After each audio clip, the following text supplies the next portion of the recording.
Hello, CactusCon. Alex here again to introduce our final talk. MQTT, or Message Queuing Telemetry Transport. Tiny protocol, big vulnerabilities. Presented to us by Tracy Martin, who's a principal security engineer at a really big bookstore. Don't forget to stick around after the talk for a live Q&A. And after that, please hang out and stay for a while and enjoy our closing ceremonies. Appreciate you sticking with us and hope everyone had a really wonderful CactusCon. Take it away, Tracy.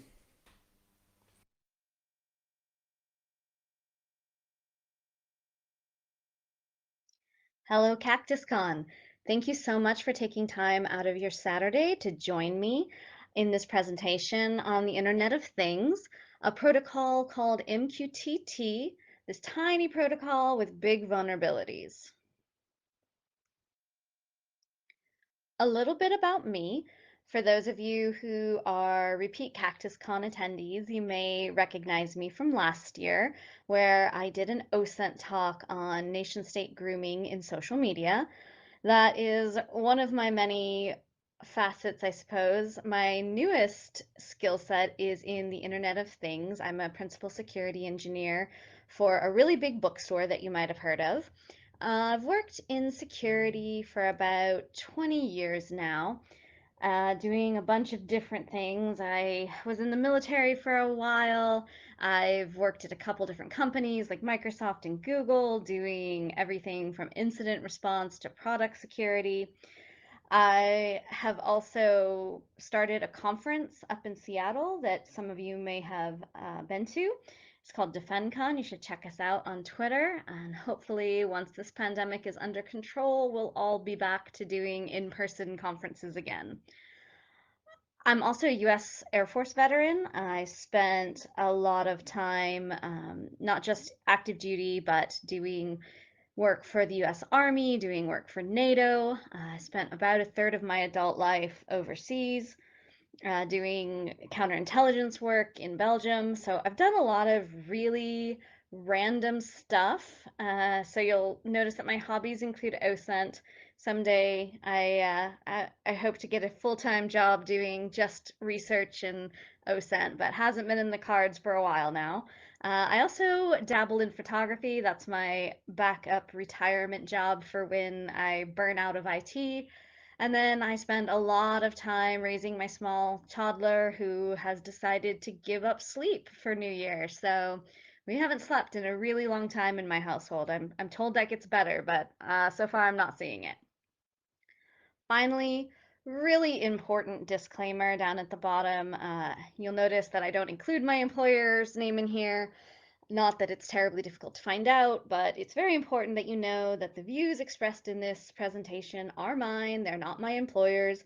If you find something that you disagree with or that you think is stupid, feel confident that you are disagreeing with me or you think I am stupid and not my employer. All right, let's get started. So first of all, what is the Internet of Things? I know we hear a lot about this concept. It's all over the news. If you're following any type of security talk, this will probably come up. Maybe you yourself are struggling with what types of devices you want in your home, what types of Internet of Things applications you have that make your jobs and days easier. Uh, the Internet of Things is a really broad category. You can find everything from microcontrollers all the way up to what we would have considered fully fledged computers probably even 10 years ago, working in hospital situations like MRIs, pacemakers, even light bulbs in your home, baby monitors. The Internet of Things is really a huge variety of different types of devices. The idea, though, is that they are physical things that interact with the internet. So physical things meaning they're sensors, they're cameras, they're something you can put your hands on that do a function in the physical world. So the technology around this has been about $100 billion for 2017. That's a lot. If you have been around IT and computing, you'll see that this is very similar to the 90s dot-com era, where there's this technology seems to be proliferating like crazy. In fact, in 2025, they're estimating that it'll be around $1.6 trillion.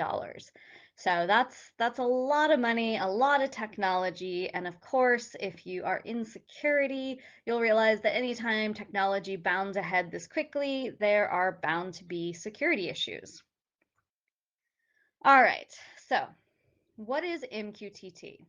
Message queuing telemetry transport. It's basically a standard that they developed in order to facilitate communications with networks that don't always have guaranteed connectivity, guaranteed reliability.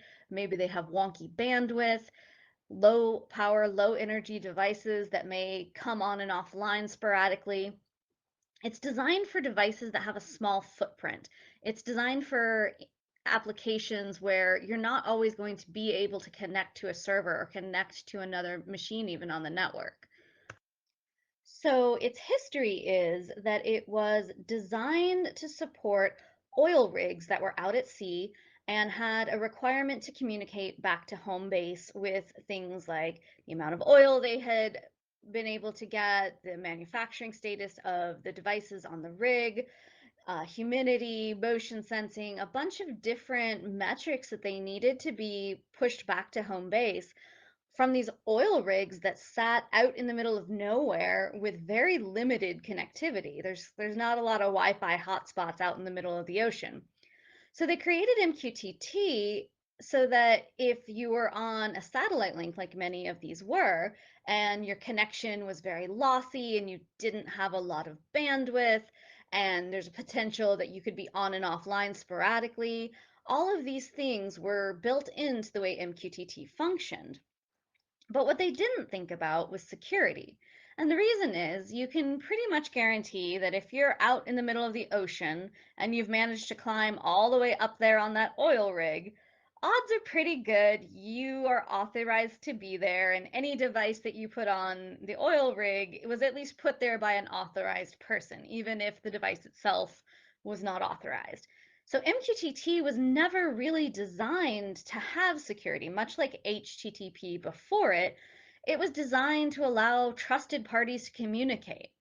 Well, now, obviously, the landscape has changed, so this presents a couple of challenges. So beyond the challenges, though, why would we use MQTT? If it wasn't built to have security, what makes it still a valuable protocol today? The cool thing about MQTT is it's very scalable. So it has a bunch of brokers that can fail over seamlessly. You don't have to designate one as primary and one as secondary. You don't have to mess with a lot of load balancers or traffic shapers. It just works. It's also packet agnostic, meaning whatever technology you have on the other end, as long as it will fit in the MQTT packet, you can shove that data in there and it'll be carried along just like a mail person is delivering packages. It's also really reliable. Unlike HTTP or even SMS that require both the server and the client to be online at the same time, MQTT allows the client to send a message and wait for the server to come back online and then validate that that message actually got received by the broker. It doesn't, which means it doesn't depend on both of them being online at the same time. And you can imagine in these very far-flung industrial areas, the odds are you're going to have a situation where your broker or your client may be disconnected at the same time. So it's really important to have a communication protocol that isn't bound to that. It's also really efficient. It was designed to operate on microcontrollers and things that don't have a big code footprint, that don't have a lot of processing power, maybe don't even have a big battery. These devices are intended to stay out in the field sometimes for 10 years without being updated, to run on a single battery for 10 years. So this protocol had to have a very low overhead. So we've kind of touched on this a little bit, but just some key concepts to kind of put in the back of your brain. And don't worry, I have a bunch of scenarios and a bunch of graphics that I think will make this a little clearer. But just for now, let's get some vocabulary out of the way. So a publisher, just like in other contexts, is somebody who sends a message. So if you think about this as the physical devices on your network, your light bulbs, your cameras, the welding equipment in industrial applications, cars. All of these things that want to say something to another thing are publishers. A broker sits in the middle of that, and you can have one to N brokers. So you can have multiple brokers that sit in the middle, and they take these messages and they sort of do like the old telephone switchboard operation where they go, okay, this is a message on the home light bulbs topic. Who's subscribed to that topic? And they forward it on to all the interested parties. And the subscriber is the person on the other end of that protocol that is interested in that topic. So that would be your smart home app or maybe a manufacturing app for a car or a factory. And then topics are just categories of information. So if you can think of it almost like a file system, a better file system than mine because my file system is always in disorganization. But for people who are really good at file systems, you have your root, and then under there, maybe you have your movies, and then under that, you have TV, and under that, you have documents. And it's this bucket of things that people are interested in learning about. So let's do a really basic example. This is based on something that I did as one of my first IoT projects. Um, my cat, if any of you have had the misfortune of being on a web call with me, you have definitely seen her butt because she is super obnoxious about being right up in my face all the time.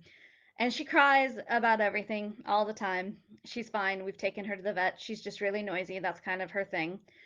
But the problem is, I often don't realize her water dish is out of water because she cries over everything, so it's really hard to figure out what she's specifically crying over. And her water dish sits in a back part of our home that I don't really go to a lot, mainly to keep it away from the toddler that I mentioned before. So I got an IR sensor that I put on an Arduino, and it basically just measures the distance from the top of her water bowl to the bottom. And if it hits water, great. If it goes below a certain distance, then it sends me an alert. So that's the publisher, right? The distance publisher. So you have sensors, and you can have, let's say, IR sensors, motion sensors. All of my sensors of all my different things would be in my sensors topic, and then the ones that measure distance would publish to sensors/distance. That message would go to the broker. The broker would look up, well, there's an app on Tracy's iPhone that's interested in knowing the distance between the top of the water dish and the bottom of the water dish. And it would send that message to the subscriber. And you'll notice there's a database at the bottom part of this. This is not technically part of the official MQTT spec, but it's almost always used in modern implementations of MQTT just as a way of storing and processing large volumes of message data. All right, so that was a really simple version of a home automation service with MQTT enabled. But what are some of the other use cases that MQTT exists in? We mentioned oil rigs. Not a lot of us will probably have a huge opportunity to interact with oil rigs. But I bet if you start to look, you'll start to notice that MQTT is kind of everywhere. It's weirdly ubiquitous for a protocol that not many people know about. So here are some use cases that are, I think, interesting. Many of you will have heard of connected cars. If you can imagine that you have a car that's driving around, maybe it's not in cellular service, it doesn't have Wi-Fi, it can't connect to a server, it goes into a parking garage. So MQTT is great because it doesn't require that car to be within a communications distance of any kind of service. So you can imagine that the car would be able to publish to topics like speed or fuel level or oil life. And there can be a subscriber like the app on my phone that predicts when my car will need maintenance or sends these messages to my insurance broker to let them know that I drive like a mad person. And the reason MQTT is great is because traditional technology communication protocols like HTTP or SMS really fall apart if both client and server aren't online at the same time. MQTT doesn't have that problem. All right, home automation. This is probably the quintessential use case for all IoT, right? Your smart lights. Your smart lights maybe they publish to a topic like home lights. You want to know whether the light bulb is on or off. If you're really fancy, you want to know if your light bulb is red or blue or green. And your phone is the subscriber to that topic because it needs to know whether the light bulb is on or off so that it can also act as a publisher and send a message to your phone, to your light bulb that says, hey, you're off, I need you to turn on. All right, industrial IoT. Applications such as smart grid, manufacturing, car manufacturing, any kind of wind turbine factory. These are really common use cases for MQTT for a lot of the same reasons. Many of these devices are legacy devices. They operate on a small footprint. You're dealing with a heat sensor or a motion sensor or a wind turbine sensor that may have fractional computing power. So MQTT is a really good way to get these messages across. The cool thing is that it allows interconnected factories to predict maintenance issues. So if I am, let's say, measuring the vibration on a wind turbine, and suddenly the vibration goes up by 30%, I know that I should take that turbine offline for maintenance sooner rather than later before something goes terribly wrong and it breaks the turbine. It can also help when you're doing connected factories, because if you've ever seen I Love Lucy, where the factory backs up and everything is terrible, you can predict that in, the fourth process of manufacturing, something is broken. I want to go ahead and stop the entire factory line until I can fix that. All right, so we've learned about what MQTT is and what MQTT does. Now let's put on our security hat and talk about the types of attacks we worry about. So, if any of you are old like me and you've been around IT for a while, a lot of these will probably seem really familiar to you because they're very reminiscent of sort of the early internet. Um, Much like HTTP, MQTT was just not designed with security in mind, so we have a lot of the same problems with a few unique twists. So there's denial of service, there's poor auth N, there's poor auth Z, software vulnerabilities, and the overall transport security between the broker and the client. All right, so denial of service. This is a little bit different in MQTT. You can obviously have a more traditional denial of service attack where you just flood the network.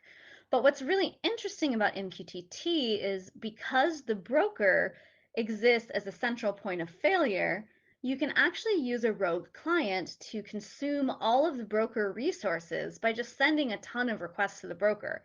If you can think about it, if you have 3 kids and one of them is constantly screaming at you, you're going to pay more attention to the kid that's screaming. So what happens is then the broker can't respond to authorized client requests. The other interesting thing is that MQTT is often designed to not allow 2 devices with the same client ID to connect to the same broker. And since client IDs are usually pretty easy to guess, they're usually based on serial number or a very sort of easily incremented default username, it can be really easy to spoof a client ID and bump actual authorized devices off the network. You can also try to just sort of spam the topic list. So let's say that you have an industrial IoT situation where the topic turn off the nuclear power reactor is active and only 2 or 3 things have access to that because obviously that's very sensitive. Well, if I just keep spamming that topic and saying, hey, I'd like to subscribe, hey, I'd like to subscribe, hey, I'd like to publish, hey, I'd like to publish, eventually I can overwhelm the MQTT broker just by trying to filter out all those bad requests. The other thing is MQTT, just like HTTP or any other protocol, can be vulnerable to malformed packets. Because of the way that it processes any kind of data, this can be really hard to detect and really hard to defend against. Poor authentication. So if you spin up an MQTT broker, most of the common ones don't require any authentication at all. If they do support it, you have to turn it on as a secondary feature, and it's usually username and password, which is sent in the clear. Username and client IDs are pretty easily guessable. It'll be like Phillips Hue, and then followed by the last 4 of its serial number, or IR sensor 1, IR sensor 2, IR sensor 3. things like that are pretty easy to know or guess. And there's also this problem of default device certificates or repeated device certificates. In a perfect world, certificates are better than username and password, but if you give everybody the same username and password, that's not so good. Well, if you give everybody the same certificate, it's basically the same problem. And unfortunately, when you're manufacturing hundreds of thousands or even millions of devices, it can be a certificate nightmare to manage and distribute and revoke individual device certificates. So many manufacturers use one certificate for all of their devices. Poor authorization. So in a perfect world, you would set your publish and subscribe topics to only the devices that needed to publish or subscribe, right? I would only want my light bulbs to publish to the home light bulbs topic. I don't really want my light bulbs to publish to the home refrigerator turn off topic, right? That's not something that's useful and it shouldn't happen. But unfortunately, in a lot of MQTT instances, it's very easy to just say anybody can publish, anybody subscribe, and there's not a lot of great controls around device segregation. There's also a lot of support for wildcards, which is really great. For example, if I wanted to be able to subscribe to all the sensors in my home, I could just subscribe to home/sensors and then slash pound rather than doing home/sensor/light bulbs, home/sensors/IR detect, home/sensor-motion. So it's a useful thing, but unfortunately it means that it can be really easy to enumerate topics over things that I shouldn't actually be able to publish or subscribe to. And then finally, software vulnerabilities. So MQTT, like any other software package, has vulnerabilities in it. We are now on MQTT version 5, but most places are still running MQTT version 3.x. And there's been a lot of vulnerabilities discovered in those application packages. And the problem is that many of these don't get updated. So you can think of something that's so central to your communications network that kind of sits out there and never gets updated, which causes a huge vulnerability when you figure that if you can control the broker, you can control the world. And then also device-side software vulnerabilities. So many of these devices are cheaply manufactured. They don't have good code quality. They're used from open source or other sort of semi-questionable repositories without understanding either how they work together or how they're actually implemented in the device. And then also, a lot of devices don't have any actual device side security. So those certificates that I mentioned earlier are often just stored in the file system without encryption, making it really easy to just grab that certificate and impersonate an authorized device. And it's almost impossible to tell the difference between that device with a stolen certificate and an authorized device with the exact same certificate. Transport security. So as I mentioned, MQTT doesn't natively support encryption. You can add it. You can do TLS, which is what many of the providers do now. But unfortunately, many of the devices are low compute, low bandwidth. So it becomes really challenging to do a fully featured cipher suite to make encryption that's worthwhile. And a lot of times the problem is they try to do lightweight implementations, and lightweight in crypto world is usually a pseudonym for less good. Not always, but oftentimes. And they also have something called insufficient entropy. If those of you who are smarter than me have done a lot more studying of cryptography, you'll notice that many of the cryptographic algorithms require a seed value. And depending on the randomness of your seed value, that can affect how cryptographically secure the actual certificate or encryption algorithm ends up being. So a lot of these manufacturers use their serial number, for example. And if my serial number is 123 and my next one is 1234, it becomes really easy to predict what that random value is and then much easier to crack the encryption that goes along with it. So what's the problem? Well, a lot of MQTT instances are exposed on the World Wide Web. You can find them using pretty commonly known software like Shodan. And then you can connect to them and see what you can see. When I was a little girl, there used to be this song, A sailor went to sea to see what he could see. And oftentimes I feel like that when I'm doing any kind of scan on the internet or a sufficiently large segment of my private IP space. So it's kind of scary and terrifying and awful what you can find if you just kind of look. So here's what I found. I did the scan a couple months ago. Not surprising. The biggest sort of area of this is in China. There are huge device manufacturers in Shenzhen and other areas.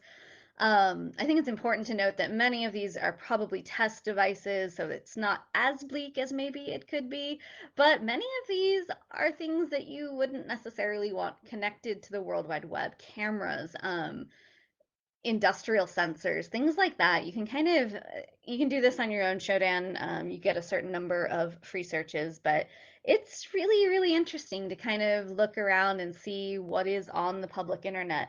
Unencrypted, sometimes no username and password. It can be kind of terrifying. And Shodan's great. Don't get me wrong. I like Shodan a lot, but I am cheap and I don't want to pay full price for a subscription. My manager said no. So I got to thinking after, I exhausted my, I don't know how many it is, free Shodan search limits. And I said, well, I'd really like to do some more scanning, but I'm out of Shodan search credits, so surely there's got to be a way to do this with another tool. And at first I looked into Nmap, which is great, but unfortunately not really great for scanning a large portion of IPs. And then I found this tool called Masscan. Masscan is like Nmap on steroids. It's fantastic. It uses basically the same Nmap syntax, but it can scan legitimately the entire internet. It's really fast. I found it to be really reliable. I've had a lot of fun with this tool. I highly, highly recommend that you go download it and play with it. Um, Here's the link to the GitHub. If you've used Nmap at all in the past, this tool will be really familiar to you. It allows you to scan on any port for any protocol. It has a bunch of other features that I won't go into, but super recommend you throw it on your lab and check it out. This is the portion of the program where I am obliged to give you a good faith warning. Just because you can scan the entire internet doesn't mean you should. I got a lot of flack the last time I gave this talk because people go, I scan anything I want to scan. And that is absolutely your right. However, you should know that in many jurisdictions, that is not entirely legal. Depending on your licensure and certifications, it's not entirely ethical within the terms of certification boards. So please only scan things that you are authorized to scan. Remember that certain parts of the internet, like say election systems, don't really react well to being scanned and can unfortunately, especially in the latest climate, get you a visit from folks that you definitely do not want to talk to.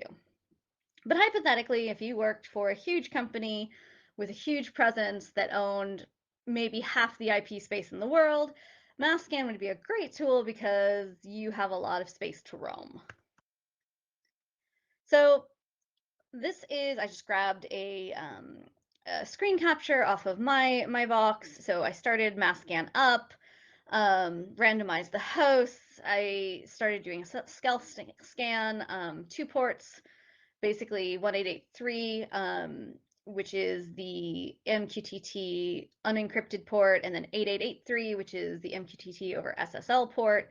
Um, you'll notice this number here is not 65,000 because apparently when subnetting, typos make a really big difference. And sometimes if you make a typo, instead of scanning 65,000 hosts, you end up scanning around 16 million hosts.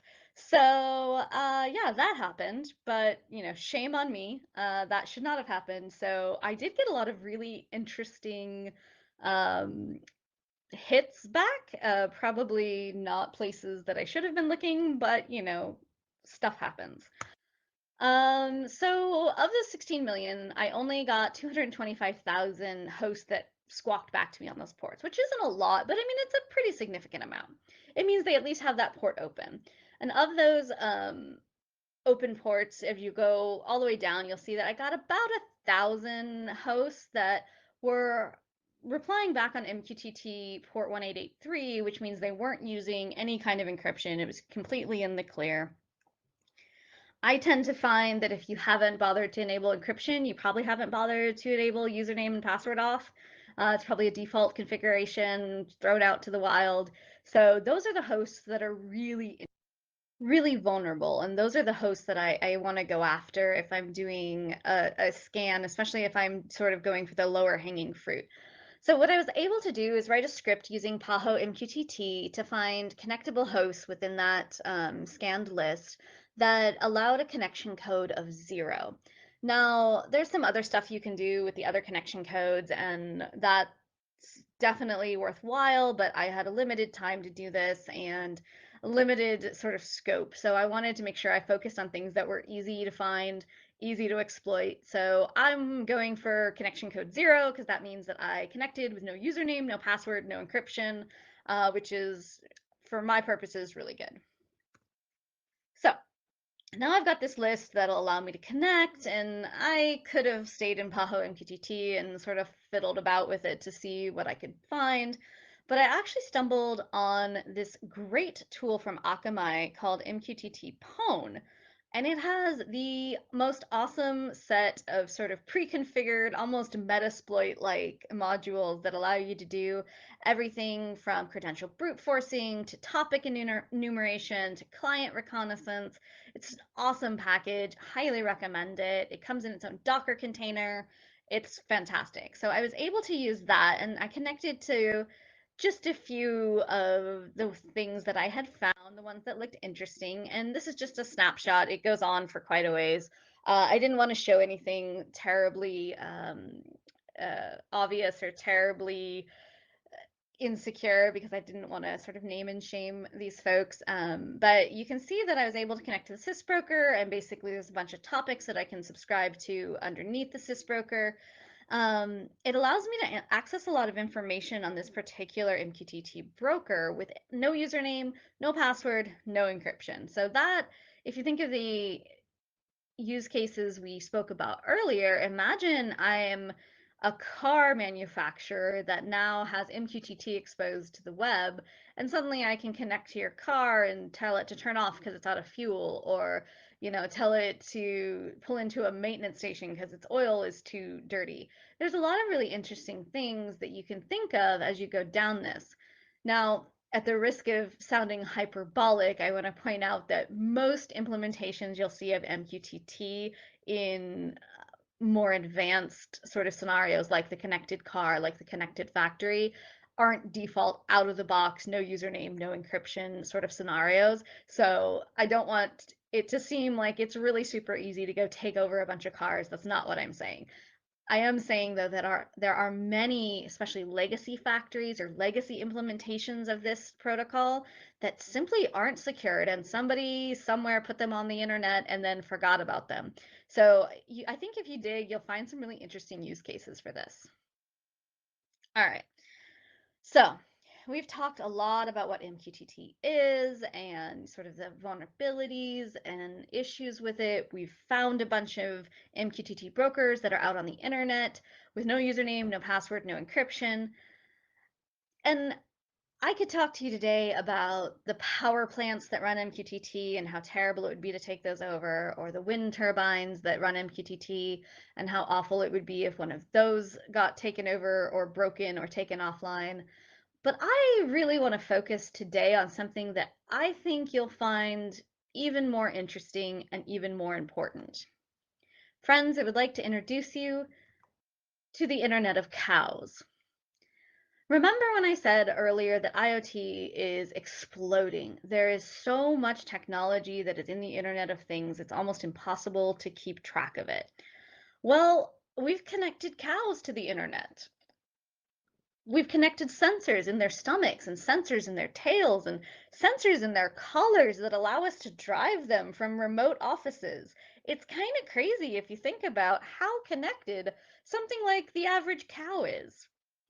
Now, imagine, and this is an actual scenario, there's an actual product that does this. Imagine you have a scenario with a bunch of free-range cattle that have collars that allow you to geofence them, tell them when to come back to the barn, tell them where they can roam. They shock them as they go too far outside the geofencing coordinates. Now imagine if I was able to take over that MQTT broker in the middle and I could shock the cows and I could drive them into other places that were not in the geofence. I could have them break out of their pens and run down pedestrians. So imagine, if you will, the internet of zombie cows, and I think you'll start to see the really interesting use cases that can evolve from MQTT that is not properly installed and properly secured. The good news is much of this is moving to the cloud. As everyone knows, if it's in the cloud, it's awesome. With the good news is that with that migration, a lot of default security things are becoming commonplace, like TLS, SSL. Most of the cloud vendors won't allow you to use no-auth. You have to use TLS for the majority of cloud vendors. There's some that still allow username and password. Um, there's also a lot more detection and automation behind the behavior. So in the scenario like I talked about earlier, if I suddenly have a bunch of cows that are sending a lot more data than they used to, I can have a detection and anomaly service behind the broker that goes, that's not quite right. Maybe we should look into that. Um, there's also a lot better implementations of TLS and SSL, specifically designed for IoT use cases. So you have entire teams of engineers working on making TLS lighter weight and faster and lower overhead, specifically for these constrained devices. It's also easier because many of the cloud providers allow you to integrate into their existing identity providers, making those per device policies that we talked about so much easier. Um, for those of us who've been around a little while, I think you'll notice that the cloud is just another person's server. So while there's many good things about moving to the cloud, there are some downsides. Typically, cloud providers want to make it as easy as possible for people to onboard to their cloud service provider. So they make the environment highly customizable, which means that users can onboard to the cloud, but they can also do some really stupid stuff now with the power and scale of the cloud. More devices are connecting to a cloud service provider versus being segmented into their own networks. And with any connection, there's the potential for interception or breakage. It's just expanding that threat footprint even further. Systems also often aren't designed with the appropriate redundancy, so you have to keep in mind that many of these IoT device manufacturers or factories are used to sort of being on their own and off sort of in their own physical space where everybody in their network was trusted because you had physical barriers that separated them. Many times when they move to the cloud, they forget to do a lot of the redundancy steps you'd see in a more traditional IT environment.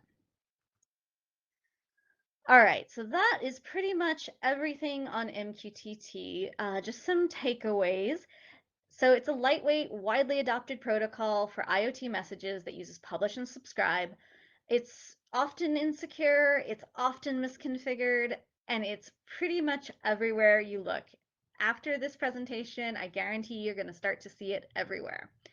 By default, it has no authentication, and even with authentication, it doesn't support native encryption. When deploying, you have to utilize either encryption over the wire or on the device to protect things like username and password and digital certificates. And it's also really important but really hard to have tightly controlled per device certificates and per device ACLs. So that's many of the areas where you'll find that you can get a foothold is by compromising a device and stealing the certificate, or compromising a device and being able to impersonate another device or impersonate an authorized device. Thank you so much for taking an hour out of your Saturday to come and learn about IoT with me. For those of you who know me, you'll know that I'm a bit new to the IoT space, so I'm really excited to start sharing everything I'm learning with folks who may not have been exposed to it. I know that until probably 6 months ago, I hadn't been exposed to a lot of this, so I'm super excited about it. I hope you will be too. At the top is my very neglected website that I keep meaning to actually do something with. It's basically got the slides of my talks and that's it. But someday I'm going to write something amazing. It's just today is not that day. But check it out. All the slides will be uploaded there. That's the link to Masscan and MQTT Pwn, both freely available. Highly recommend you check them out. Super awesome tools. And then the last link is if you want to play with this at home, you can roll your own MQTT broker and kind of see how to configure it and how to attack it. The Instructables link at the bottom has a way to do that on your own. I think it's a really, really well written tutorial. It helped me a lot when I was getting some of my IoT stuff off the ground. Love it if you follow me on Twitter. I post somewhat about IoT and mostly about other things, but if those of you who know me, I worked at Twitter for a brief period, so now I guess I'm addicted to the platform and I have to stay there. So I will hang out afterwards for any questions. Feel free to hit me up on Twitter or find me at the cons whenever we get back to real life. Thanks so much and have a good weekend.